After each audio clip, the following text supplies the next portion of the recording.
Hi, I'm Haem. And I'm Rebecca. And this is BCMA Candid Chats. Thanks for joining us because we are taking a look back at an incredible and very trying yet very eye-opening year with our chat series.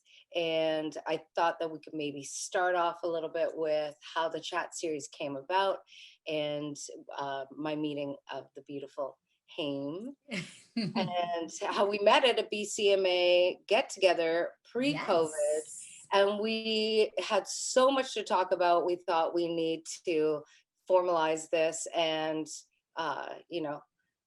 record our mugs and get chatting and chat with others. So tell us a little bit more about the BCMA and how you have come to run the organization. Yeah. As we have spoken before, I joined the BCMA a few years ago when it was founded by Carmen Mike. And then earlier this year, I became president. So she gave me the opportunity to take over. And it's such a wonderful organization globally. Also, there's so much that happens with the community. And I just wanted to be a part of it. So that's what I did. Well, you came from a very varied background. I and did. one that saw a lot more branded content than what we see here in Canada. Yes, and as someone who has migrated to Canada and who has experience in different markets, so a global market as well as a Canadian market, that's the perspective I wanted to bring to Canada and the landscape out here and the evolving branded content landscape that we have in Canada. We have so many, since I think the last 5 years now, I have seen branded content just burst open in this country. Yeah. I have seen so many opportunities, so much good work coming out, so many agencies and even roles about branded content specifically created. So there is an interest in both brands, clients, agencies within this realm. And even the definition of branded content is getting solidified. So it's no longer just native and it's no longer just editorial, but the whole umbrella is becoming wide. And that's what I like. You call it branded entertainment. So I call it branded entertainment because that's the world that I come from. And it's, scripted series. So for me, because I don't come from the ad agency world, I come from that TV world, but the TV world, the streaming world, platforms, ad agencies, like they're all having to work together because the older systems are just not working anymore. And specifically now that we have hit this new normal during COVID. And I mean, let's talk about some of those amazing guests that we had on this year. Yeah. So this was one of those things when you and I met, Rebecca, we just hit it off and we had so much to talk about. And that's why we're like, let's do a fireside chat. Let's do a conversation. Let's bring more people in because we can keep talking about this forever and ever and ever. So that's when we started Candid Chats because we wanted to take the conversation further, talk about the various aspects of branded content, marketing and advertising, hear what people have to say, hear different opinions, hear from experts. And we started with the most pressing topic of all, which is COVID. So our first few chats, we started with the founders and you and I just talking about the scenario, the current situation and how branded content can move ahead when everything was under lockdown. This was way early in April. And then we also spoke to other members. So we spoke to Alibi Content, who spoke about content and creating and producing content in this age of COVID, how they were going about changing everything. We were in the middle of shooting our series Carnival Eats for Discovery, based in the US. And it's a show that is centered around big groups of people gathering and celebrating at carnivals and eating food and reaching into communal things. And it is a series that we cannot execute, of course, right now. So we worked really closely with Discovery, who were completely understanding and supportive and helped us come up with a solution that would work to kind of suspend the order of episodes and get to them at a later date, but now put together some custom content and themed episodes from existing footage. So really coming up with a solution together. And, as far as our team, what we're doing is really putting an increased focus on development right now. So we're getting ready. We know that we'll see the other side of this, and we're staying positive and optimistic. And really what we want to do is arm the arsenal with amazing projects that we can get out and shop when sort of the world is turning again. So really using this time of production hiatus to figure out what comes next. You know, what's going to happen in the future, I'm seeing so much, which I'm loving, is kind of human connection and, you know, communities coming together and really doing some great things and applauding what you know, we're doing as little people. You know, we don't have, everybody's a celebrity these days, right? Yeah. The frontline workers especially, everyone's really trying their hardest. And I'm hoping, and I think that that's what's going to come out of this. And I actually think branded entertainment is finally going to get the place that it needs now, because consumers are going to now care about, you know, they're going to be loyal to the brands that they care about, that have shared values, that are connecting with communities. And I think if brands don't have that in their media mix right now, they're going to be behind. You know, brands have been talking. We've been talking the talk for so long. I think now is finally the time to walk the walk. We spoke to Buffer Festival because events had shut down and how they were managing and what they saw the future as. We spoke to David Jenkins of C21 Media, and he spoke about how he's looking at the industry and what he's seeing happening out there and how everyone is just adjusting themselves. So our first few chats were just about that, about this new normal that has become the term now. And just understanding how everyone is coping, everyone in the industry is coping, and how they're innovating despite everything, because we are creative people and we will innovate no matter what.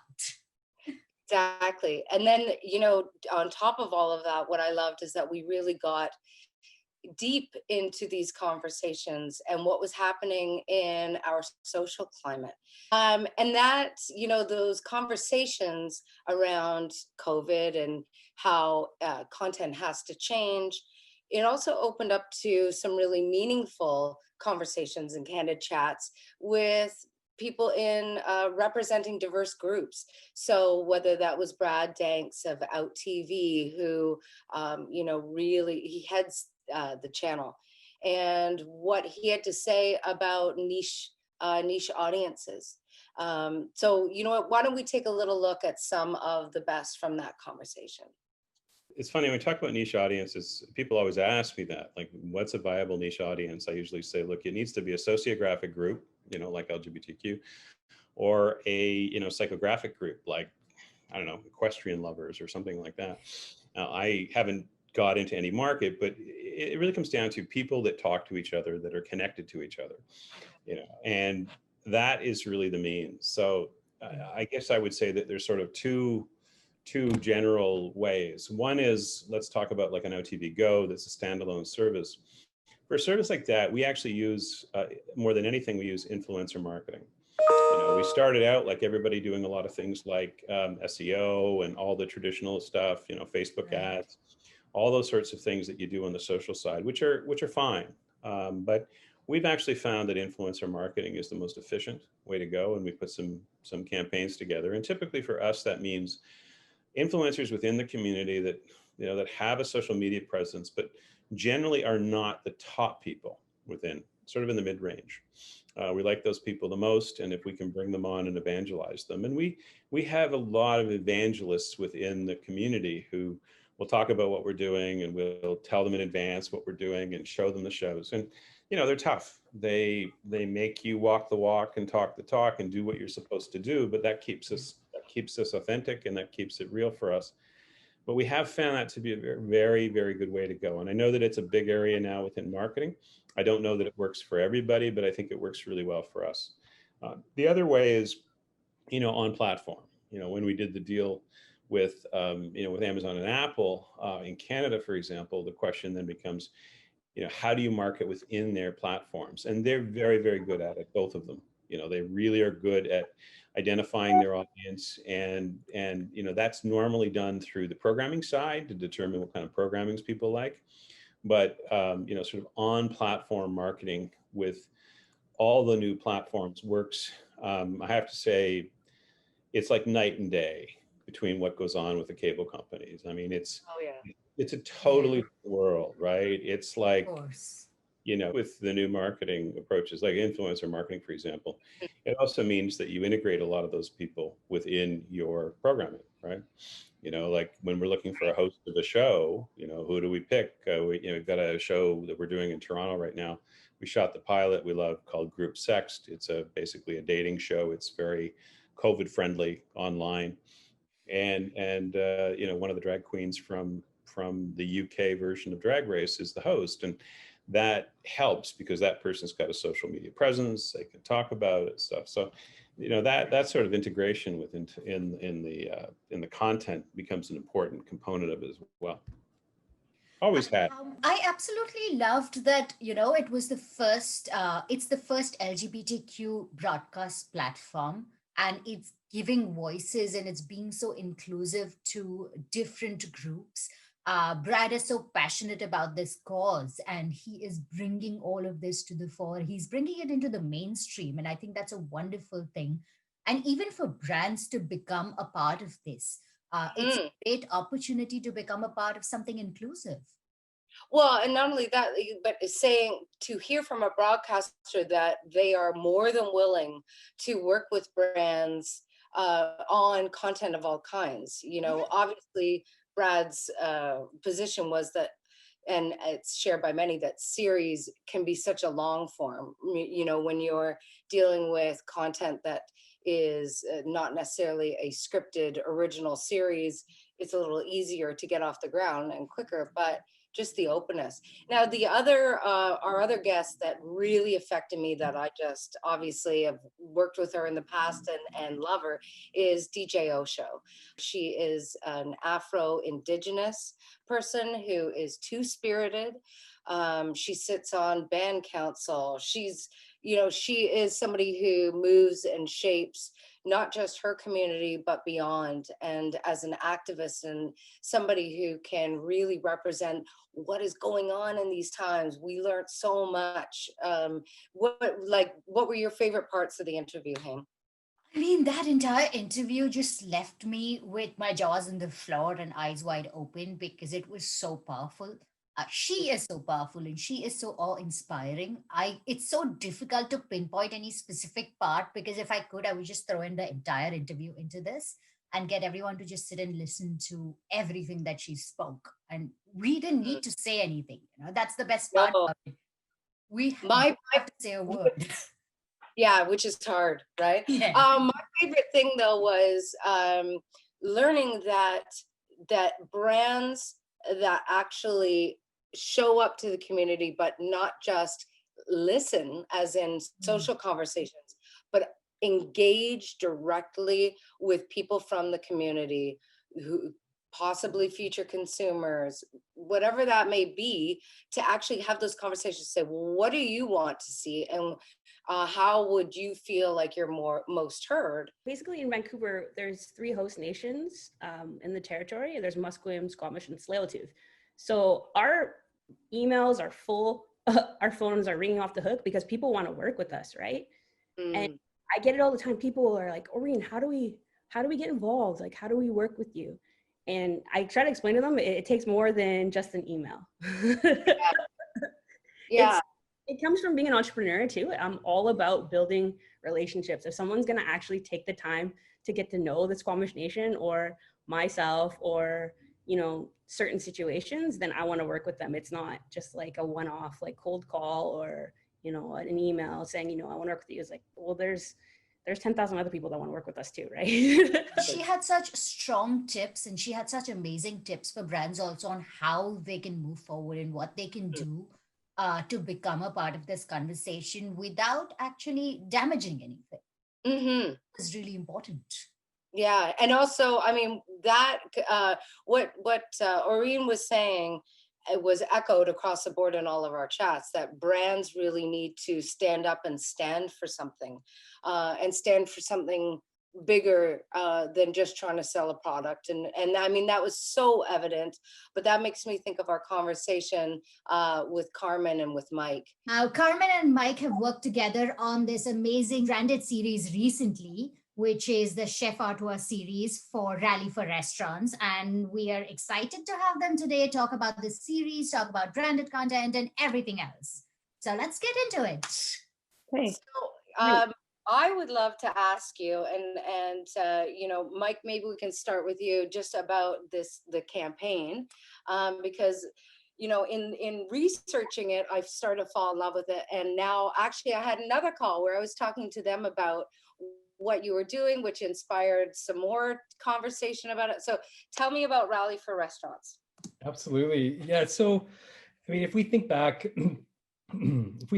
so sort of 8 months, which now kind of feels like 8 years ago when Yeah. we were in the early days of this pandemic, you know, one of the first things that happened week one, like the week of March 16th, just before St. Patrick's Day, a critical time for bars and restaurants, we started seeing that they were getting closed down and shut down because we didn't really know what was going to happen. Very quickly, we understood that there was going to be potentially a very big negative impact on this amazing industry. So we came together and ideated and tried to see what we could do to help support them and help make it a little bit easier for them to weather the challenges of the pandemic. So came up with this idea of Rally for Restaurants, and really it's an online marketplace which enables consumers to go online, purchase gift certificates for their favorite bar and restaurant, which injects money into the pockets of the bar and restaurants today to enable them to, you know, help cover fixed costs and so on. And then Stella Artois pitches in an extra $10 for each gift certificate that's purchased. So it's been a great program. So far, we have, you know, over 1,000 restaurants that are signed up, and we've contributed more than $600,000 back into the industry. That's amazing. As I said, March 16th is when sort of this all started. And we were actually up and running. The marketplace was live by April 2nd. So it was faster than we've ever been, which is amazing. That's really quick. That's amazing. And you picked up on an insight and did something that really helps the community, helps the economy. So I think that's wonderful for a brand to stand up and do that. Mm-hmm. And tell us a little bit too about the response, both from the restaurants and from the audience. Yeah, I mean, I think for us, we are only as strong as the communities that we operate in. And one of the things that really makes our community strong would be the restaurants. I like to think, I mean, restaurants and bars it's like the heartbeat of a city or of a community. And if we lose the breadth and the variety of these amazing locations and places where we come together, these pillars of our communities, then, you know, we lose so much and so much of the fabric, and especially in Canada, when we think about what the diversity of our country is and our cities and communities and so on. So for us, it's, you know, our communities and bars and restaurants go hand in hand. Not to mention, of course, we're in the industry where we rely on our partners in bars and restaurants to help, you know, engage consumers and bring them together with our brands. So they're our partners as well. And this is a time where we felt that we had a voice, we have a microphone, and we have a responsibility to get out there and help to support and do what we can. Yeah, I mean, that conversation, I loved it because we had a client on Candid Chats. I think it was the first time that we had a client on Candid Chats, and I was really excited to have a brand, especially because I've had history in creating branded content for alcohol brands. And from my experience, they've been one of the most open. They have been always interested in trying new things and reaching customers and consumers in a new way. And this was no different. Labatt and Mike were so amazing and so open to new ideas. I think that really opened our eyes because everyone always thinks, oh, clients are always the hurdle. They don't want to spend. They don't have budgets. They don't want to try new things. But this proved all of that wrong. And that I loved that. I loved to hear his opinions on how something like branded content and non-traditional advertising can actually help a brand, and how within the organization, how they're encouraging it, how they're setting aside budgets for something new and innovative, and how they're promoting it through different partnerships. So they're partnering with creators and they're partnering with media publishers and going ahead and doing that. They're figuring out new ways to create content. Yeah, and I just thought, you know, what an amazing move to get behind restaurants who are so hurting in this time, and to actually create something that's really tangible. You know, so the Rally for Restaurants campaign brilliant move. The series looks incredible. Carmen Lago and her team at SJC working with Boca, like, I mean, they're a company that does The Amazing Race. Like, they know what they're doing. So, I mean, that certainly takes it all to the next level. And to see the production value that was put into the series, it just shows that the timing is totally right to do this right now. And whether you're in lockdown or not, you can be able to shoot safely. And they did it in record time. Yeah, and it's totally needed. You know, the other side of helping those in the pandemic and really shining a light just made me think of the brilliant conversation that we had with Sarah at CAMH, and, you know, dealing with mental health and the campaign that she's put out. I mean, it is still going very strong. Suicide and other mental health issues are, it's a weight right now. And so I just thought it was brilliant, and it was really lovely to meet her. Like, she definitely was somebody that could visually articulate what a brand needs to be able to say, as well as, you know, what an audience needs to hear. Yeah, I mean, I think the conversation with her was so timely. We spoke to her right when we were in the midst of, you know, sometimes in the center of the pandemic, when everyone was feeling it. Everyone was feeling that fatigue, and it was just settling in. And speaking to her really helped us understand everything that CAMH is doing and the resources they have available, how they are helping everyone. And for us as professionals within the industry, the media industry isn't really doing well, I would say. How we can cope with that, and how we can personally and professionally move forward stronger and move forward, you know, in a better way. So how we can deal with all of this ourselves. I loved hearing that from her and getting the whole validation. I think it's always nice to get that validation and, you know that this is okay. It's okay to feel bad. CAMH has spent years and decades utilizing our expert resources in human capital and research and in clinician expertise to really understand what tools and resources could be needed right now. And we've worked really hard to get those out there, and we are seeing that people need them. We're seeing huge increase in access. Well, why don't we get into that just quickly, Sure. You know, and talk about your Apart Not Alone campaign, because we've definitely seen that it's really spread, and it's had a great effect. But we'd love you to tell us more about it. Yeah, I'd love to. So, I mean, in my role, I'm a marketer and a fundraiser. And so we had a moment at the beginning of this where we had to think quickly about what are we going to do right now? We're a hospital and we need help, but we felt it much more important that we take the approach of delivering hope and help to as many people as we could, because we knew the need would be the need was developing and would only build.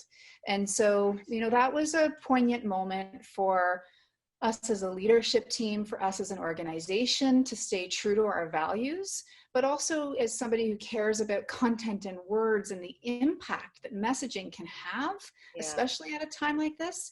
You know, it was a very poignant moment, and fortunately we kind of unanimously agreed this is the way we're going to move forward.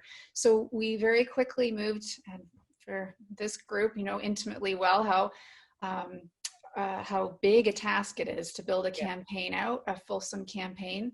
And we built it out in a week. And we built it out with your distance.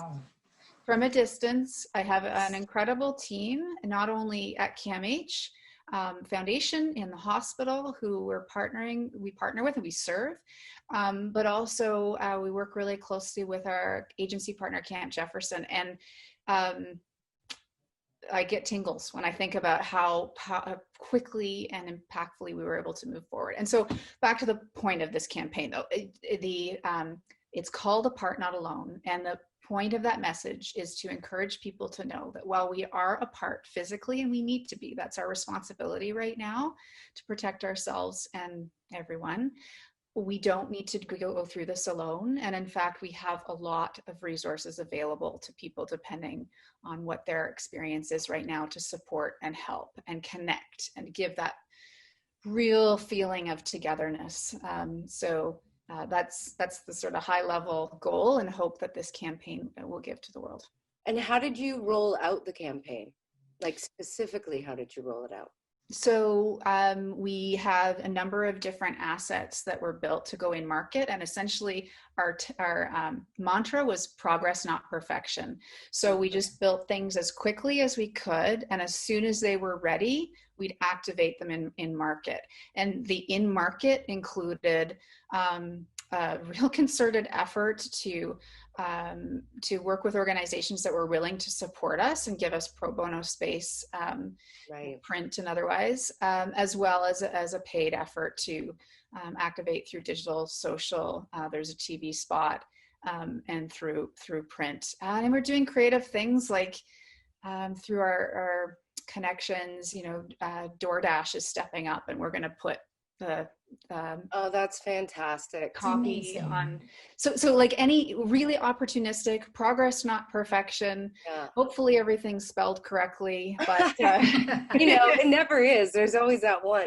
But I mean, but what I love about it is you're reaching out far beyond your I would say the traditional audience, so that you reach absolutely everyone with this messaging.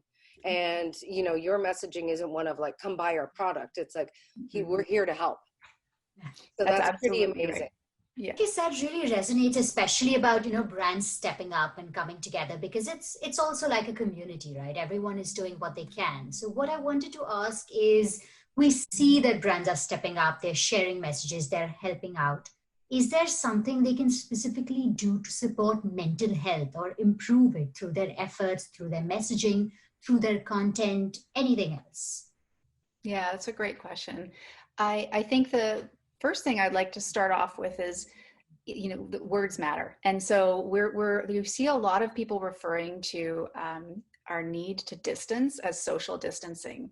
What we actually mean is physical distancing. And the difference is really important. We don't want to dissuade people from connecting to each other in formats like this and in other ways. And that's a really important thing that we need to do to maintain our mental health, is to keep connected. I think really what we came to find was that the entire landscape of how brands communicate, engage with an audience, with the consumer, with their viewers, is by way of a meaningful piece in our social, cultural universe. It's no longer about, I think, promoting just the brand and the product, but it's about promoting better parts of humanity.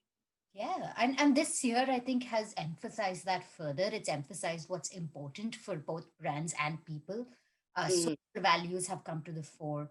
Authenticity has come to the fore. And I think it's a very strong year for branded content also, because the importance of meaningful connections, like you said, the importance of good content is being realized, and brands are realizing that they also can be a part of it. It's possible for them to be involved in a way that makes a difference, and makes a difference for them from a business point of view also, which is what happened when we spoke to Mo Desianian. Mo talk to us about something that is not talked about as often, which is money.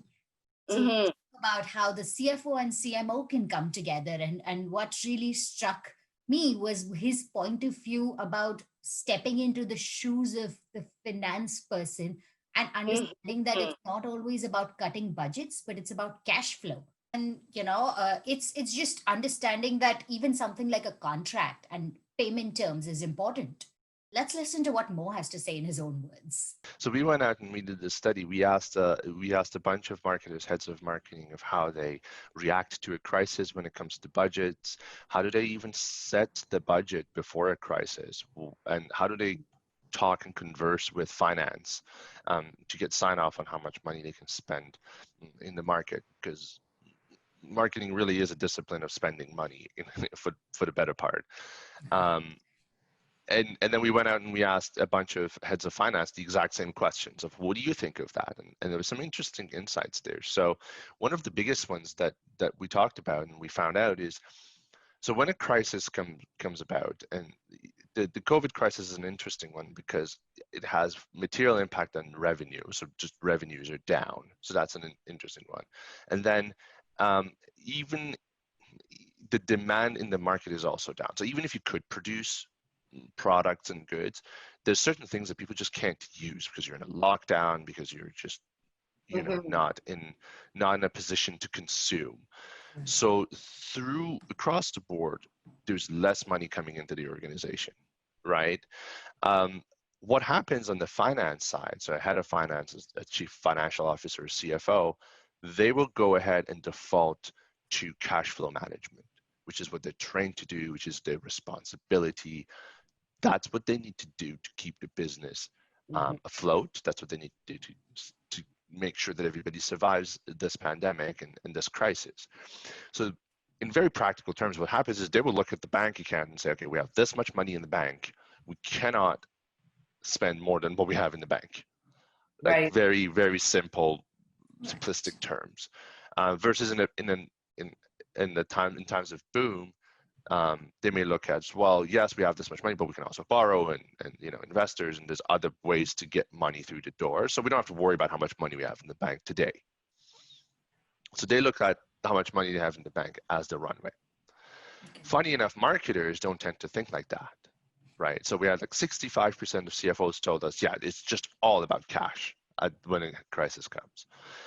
Marketers think about profit and cost metrics, which basically doesn't really talk about how much cash you have in the bank, but looks like cutting expenses, right? So if my expenses are low, then I have a bigger profit margin, right? Also, interesting enough, marketers think about the brand. They think about what is this spending today how is it going to affect our brand 6 months down the road, a year down the road? Thinking that the real true purpose of marketing at the end of the day, whatever marketing activity you do, the true purpose of it is to improve your cash position, right? A lot of people think about marketing as a sales driver, and we talk about sort of ROI, the infamous 3 letters, the return on investment or revenue on investment or something like that. But I actually think that a lot of it isn't about revenue at all.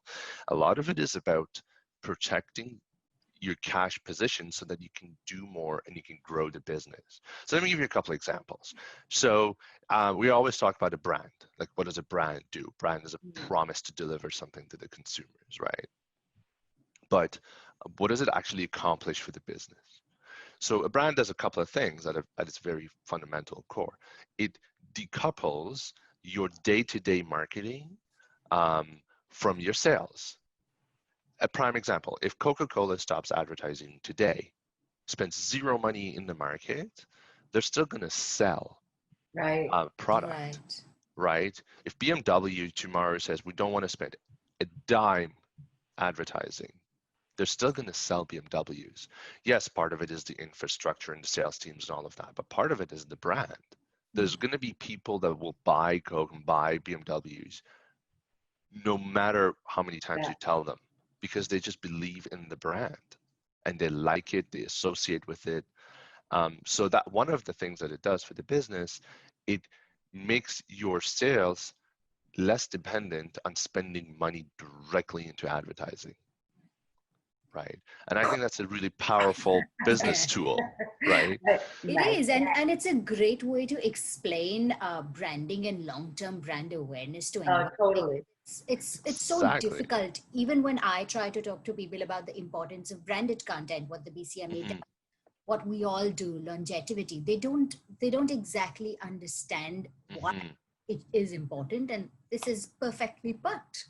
Yeah, I think it's an eye opener. A lot of times we see that a lot when people spend I suppose the term for it is called performance marketing, quotes, which is, you spend money to drive sales, and that's great. The challenge is you always have to spend the money to drive the sales. So the second that you don't, let's say in a crisis, but you don't have the money to spend it, then your sales also tank, right? But if you have a fan base or brand already, then your sales don't drop as drastically. The other thing that a brand does really, really well is it allows you to set the market price for yourself. So again, going back to like BMW partly can charge what they charge per car because they have the brand.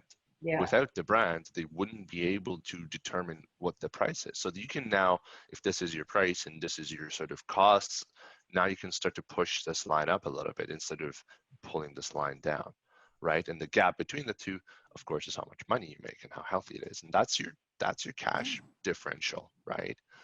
Well, like for brands that aren't the BMWs, to me, it does make sense to try and sell them on unique ways to market themselves that have longevity and really create a sense of not just brand awareness, but for having consumers out there, people who are watching their content, be able to really trust that brand. And absolutely. Right. And that, because I just find that is always going to be a better option than just trying to advertise. Absolutely.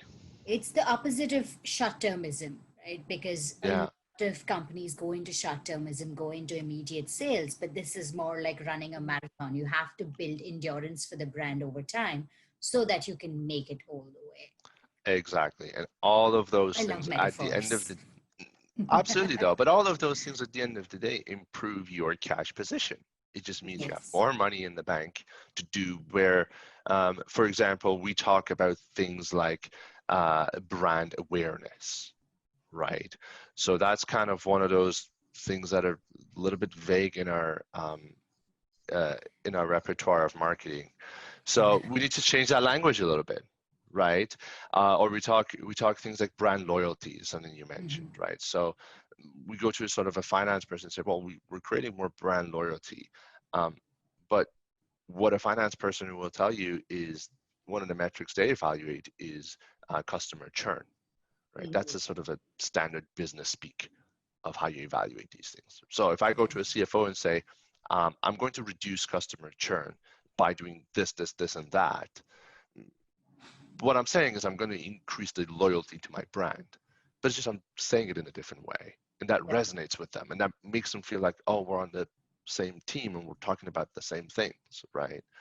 Another example is we talk about sort of working versus non-working media dollars, right?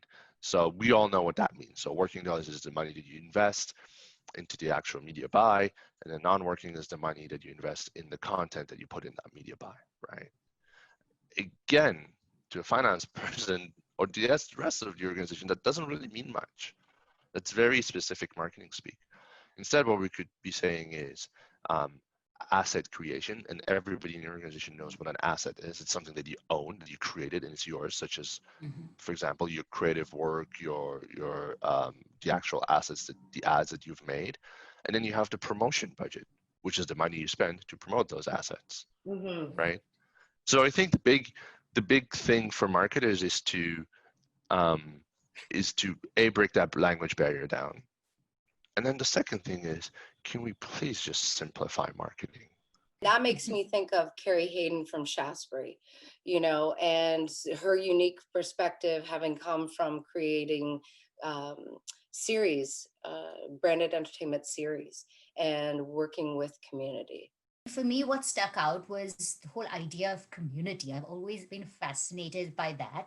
Whether you use an influencer, whether you use the fandom, how can that fandom come together? And they made season 2 happen, for example, or they made a certain star a star, or they created fan art and fan fiction. So the fandom has so much power.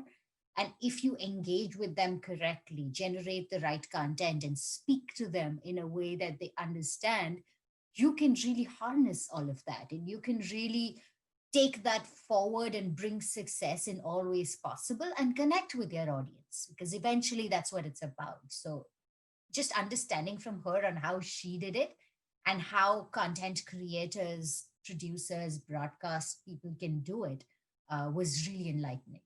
So with platforms, what I firmly believe is that I think there's often a tendency to go like, okay, we're going to do Facebook, Instagram, Twitter, TikTok, Snapchat, like Reddit, and you know, So many platforms. so many platforms. And I really believe in when you're starting from zero with a new series, it's really important to hone in your strategy on like one or two platforms and do it really well and really build the momentum there. Because especially when it comes to reporting, it's really hard to again prove that ROI when you've spread yourself thin over a bunch of different platforms and you've got, you know, these small communities all over the place. It's much, I think you can really get the ball rolling a lot in a more meaningful way if you're focusing on certain platforms that based on your research that you believe you know, based on the research for the communities that you believe will be interested in a certain show. So I think sometimes, you know, it's fun to experiment with platforms like Snapchat and TikTok, and they have a lot of value. But the other thing that I think is important to remember is that as a brand, and even thinking of like Murdoch Mysteries as a brand, you have to do it just right, you know. And I think the easiest way to sort of start to integrate a brand into these new platforms is by way of influencers or ad buy, to really start to understand first, like to collect the data first before you go out and try to create like a fulsome strategy for say TikTok. You know, the other thing that is for something like Snapchat or TikTok, like the scheduling tools and the behind the scenes infrastructure that is there for things like Facebook, Instagram, Twitter are not yet there for TikTok, Snapchat. So from just a logistical standpoint, I think it's important for managers to think about that and to listen to their social media managers when we talk about like it can also be a massive time sink. Like if you're not willing to hire somebody to be your TikTok person, then you're going to run into issues with content like being too spaced out. So, you know, I think it just requires a lot more thought and planning and really knowing your audience. But I was also at it was Social Media Week last year, and there were the Canadian arm of TikTok was there, and they were talking about influencers and brand integrations. And I thought it was really interesting because what they were saying was, you know, you have an influencer who has this massive audience who, you know, gets tons of engagement, but then and then brands will approach them, which is great. The brands that try to implement like, okay, we need you to say this, and like really are really prescriptive about the campaign, really rigid about it, you see the numbers, the engagement numbers just plummet.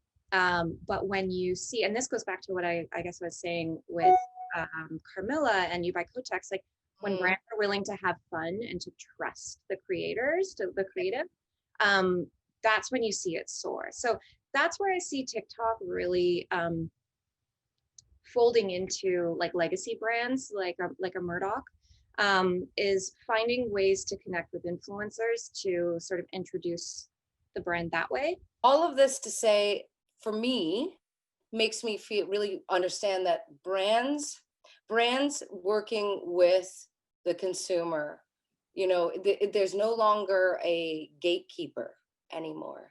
It is much more of a transparent and two-way street. It's not like you're trying to trick somebody into buying your product. It's more about a meaningful conversation. And I think with so many things in the world that are feeling shaky, whether that's politics, climate, what have you. It's like we all know that we buy brands, we use them in our everyday lives. So why not be able to trust that brand and not feel like they're, they've got something over you as a consumer.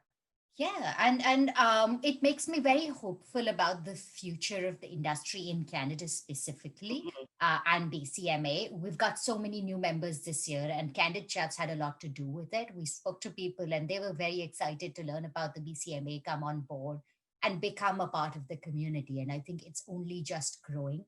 Based on the conversations, also, everyone is just more open to exploring these formats, and I think I'm excited for next year, excited for more chats to come, and excited for more people to just jump into the world of branded content.